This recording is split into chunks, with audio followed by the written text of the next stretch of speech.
Les flammes montent, Jérusalem brûle, le monde retient son souffle. Alors que les caméras mondiales se concentrent, certains témoins évoquent une silhouette mystérieuse au cœur des incendies en ville sainte. Était-ce une illusion, une vision apocalyptique ou le signe tant attendu? Aujourd'hui, dans cette vidéo exceptionnelle, nous explorons une rumeur qui secoue les croyants. Le mardi surgit des flammes de Jérusalem. Est-ce une coïncidence dramatique ou l'accomplissement d'une prophétie millénaire qui pourrait changer ta perception de l'actualité et de la fin des temps? Je veux paraphraser la phrase « Au nom de Dieu, le tout miséricordieux, le très miséricordieux » en français. Prenez une grande respiration. Au nom de Dieu, le miséricordieux. Ô Allah, envoie ta lumière pendant ces temps sombres. Préserve nos cœurs dans la foi. Accorde-nous la clairvoyance face aux signes de l'heure. Amen. Abonne-toi avant d'aller plus loin. La foi musulmane. Pour des analyses sérieuses et profondes basées sur le Coran et la Sunna. Sonnez la cloche pour rester alerte face aux événements rapides. Maintenant, passons au vif du sujet. Lorsque la terre tremblera et que l'humanité se demandera « Qu'a-t-elle fait ?» Les flammes ne sont pas venues comme d'habitude. Elles n'ont pas seulement rongé les broussailles ou incendié des collines désertes. Pas ça.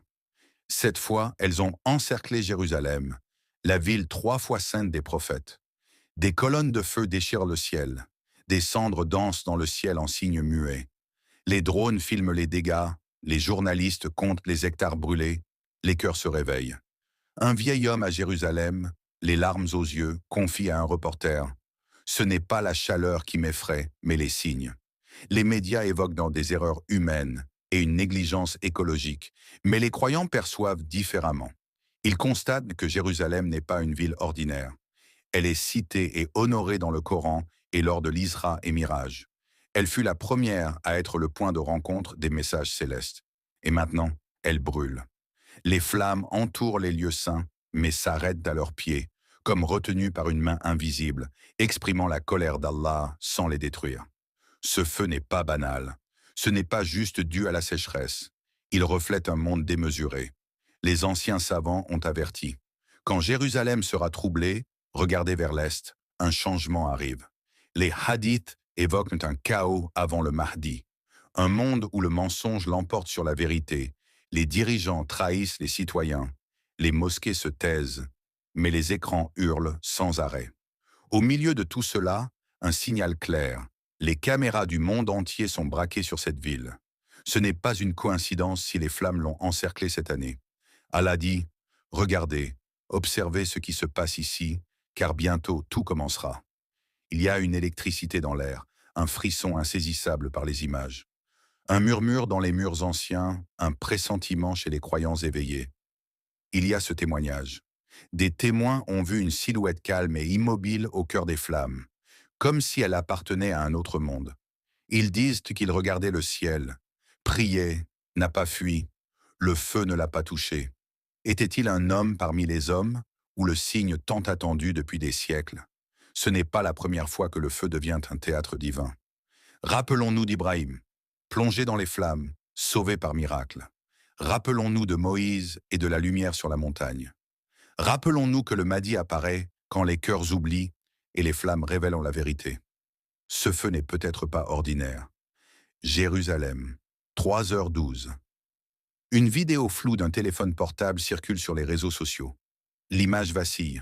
Le vent étouffe l'audio, mais ce qu'on voit provoque un raz-de-marée mondial. Au milieu des flammes rouges, une personne debout. Elle reste immobile, calme, insensible au chaos. Dès le début, les commentaires affluent. Certains montent, d'autres hallucinent en groupe. Une partie de la communauté musulmane observe avec le cœur et envisage une possibilité interdite. Mahdi serait celui. Les images sont expertisées. Des logiciels cherchent à détecter les falsifications, mais rien de concluant n'en ressort. La silhouette et le feu semblent réels. Comment un homme peut-il résister à une telle température dans une zone évacuée par les pompiers? S'est interrogé un reporter palestinien en direct. Une phrase devenue virale. « J'ai vécu 3 guerres, frôlé la mort, mais ce que j'ai vu cette nuit était surnaturel. » Les chaînes arabes diffusent à l'image. Les débats enflamment les plateaux télé. Certains religieux appellent à la prudence, d'autres citent des hadiths troublants. Il surgira soudainement là où on ne l'attend pas. Ibn Majah rapporta. Pourtant, la silhouette n'a rien dit, elle s'est juste tenue là. Ce n'est pas la vidéo en soi, mais son impact émotionnel qui est bouleversant. Une onde choc intérieure, comme une vérité enfouie qui ressurgit soudain. Dans de nombreux foyers, on chuchote sur la scène, comme si on avait peur d'y croire. Des femmes pleurent en la regardant. Des jeunes athées renouent soudainement avec la religion. Certains imams doutent publiquement, suggérant que ce n'est peut-être pas lui, mais c'est un avertissement pour ceux qui ne prêtent pas attention et pourraient regretter leur ignorance. Ce n'est pas la première fois qu'un événement surnaturel surgit dans un contexte de feu. Ce n'est pas la première fois qu'un événement surnaturel surgit dans un contexte de feu. Ibrahim alayhi salam sauvé par un miracle d'Allah dans une fournaise. Maintenant, cette silhouette anonyme, sans visage ni identité, mais pleine de sens, est comparée par les internautes à une couronne de feu. Certains notent que son calme contraste fortement avec la panique ambiante. Et cette question dérangeante revient. Et si c'était lui, le Mahdi, qui ne viendrait pas avec des bannières? Il ne criera pas son nom. Les croyants sincères le reconnaîtront, pas les médias ou les gouvernements. Le prophète enseigne que les gens sincères le reconnaîtront par sa lumière intérieure, son humilité et les signes qu'un croyant éveillé saura interpréter. Parmi ces signes, il refusera d'abord le pouvoir avant d'y être contraint, ce qui révélera les divisions parmi les musulmans. Il recevra l'allégance à la Kaaba entre le coin et la station d'Ibrahim. Ce n'est pas un héros de film, ce n'est pas un symbole vide. Le mardi, jour divin pour les croyants sincères, avertissement pour les hypocrites, mystère sous le contrôle unique d'Allah. Et si les flammes de Jérusalem annoncèrent le début de cette réalité, si cette silhouette vue par certains était le prélude au destin prophétisé depuis 1400 ans, les signes sont là, seuls ceux au cœur vivant les reconnaîtront. Des millions l'ont vu dans les flammes, sur les écrans des téléphones, dans les salons, les cafés, les mosquées. Un homme immobile au milieu des flammes à Jérusalem. Ce qui a suivi n'a pas été le silence. Une onde choc. Dans les rues d'Alger, une vieille femme lève les mains au ciel. Mon fils a 7 ans. J'ai pleuré en écoutant les histoires du mardi de mon enfance. Je ne sais pas pourquoi mon cœur a tremblé. Des étudiants en théologie se disputent dans les couloirs d'Al-Har. Les critiques de la manipulation citent les signes prophétiques et les hadiths. Tous ressentent un changement. À Jakarta, des milliers de jeunes partagent une vidéo avec des légendes telles que « Le monde ne sera plus jamais comme avant ». Le monde musulman n'a pas réagi uniment. Il y a eu plusieurs réponses, autant de miroirs de nos états intérieurs. Certains ont eu peur.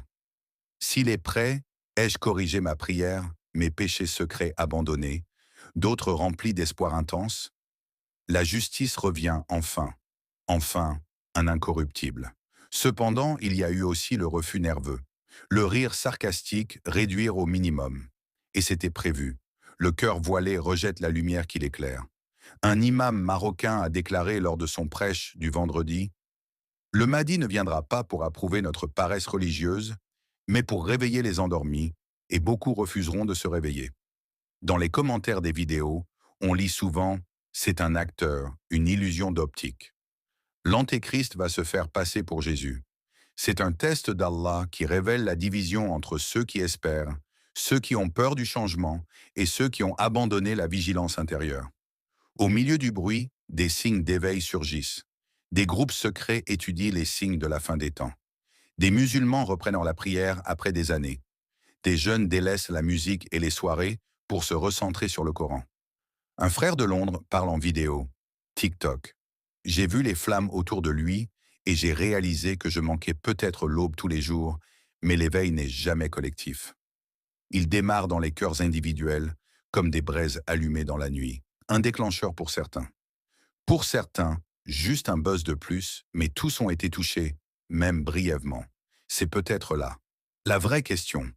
Quel impact ce signe a-t-il sur moi alors que les débats s'intensifient, que les savants interviennent et que les chaînes religieuses consacrent des émissions spéciales à ce phénomène? Une vérité simple émerge. Le Mahdi est plus qu'un homme. Mahdi dépasse l'homme. C'est un miroir. Un miroir de notre foi, nos failles, notre sincérité. Maintenant, le feu s'est éteint à Jérusalem, mais un autre brûle dans les consciences. Quelque chose a changé. Ce n'est pas visible sur les cartes ni dans les bulletins d'information, mais dans le silence pesant après l'éclat. Un frisson collectif, un instinct ancien réveillé. Est-ce déjà mardi? Le monde tourne toujours, mais plus rien n'est comme avant. Les puissants observent les agences de renseignement analysant la vidéo image par image dans des bureaux sombres à Washington, Istanbul ou Riyad. Des conseillers se penchent sur un phénomène qu'ils ne comprennent pas et ne peuvent ni éteindre, ni capturer, ni contrôler. Dans le cœur des croyants sincères, une voix chuchote. Prépare-toi à un grand retournement, pas à la guerre. S'il est là, le Dajjal arrive bientôt. Les nations s'effondreront tels des châteaux de sable.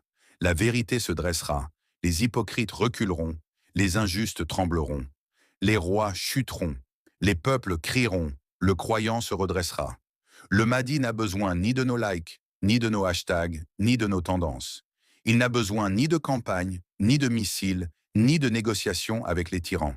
Il viendra avec prière, justice et une lumière invincible. Ceux qui l'accompagneront ne seront ni les plus riches, ni les plus éduqués, ni les plus populaires. Ceux aux genoux fatigués par la prosternation, pleurant la nuit en secret, aimant Allah plus que ce monde, tu es acteur d'une ère prophétique. Tu peux éteindre la vidéo et reprendre ta routine ou répondre à l'appel. Pas en criant dans les rues, mais en purifiant ton cœur, corrigeant ta prière, rappelant à ton âme sa raison d'être. Ô Allah, maître des mondes, créateur du temps et des signes. Si Mahdi est là, aide-nous à le reconnaître. Accorde-nous clairvoyance, patience et courage pour rester à ses côtés. Abonne-toi à la foi islamique si ton cœur a frissonné aujourd'hui. Car notre vécu n'est qu'un commencement. Des révélations plus profondes, des signes plus clairs, des vérités oubliées nous attendent. Ensemble, nous marcherons pas à pas vers la lumière, vers la promesse d'Allah. Bien sûr, je veux que tu paraphrases une phrase en français pour la rendre plus courte.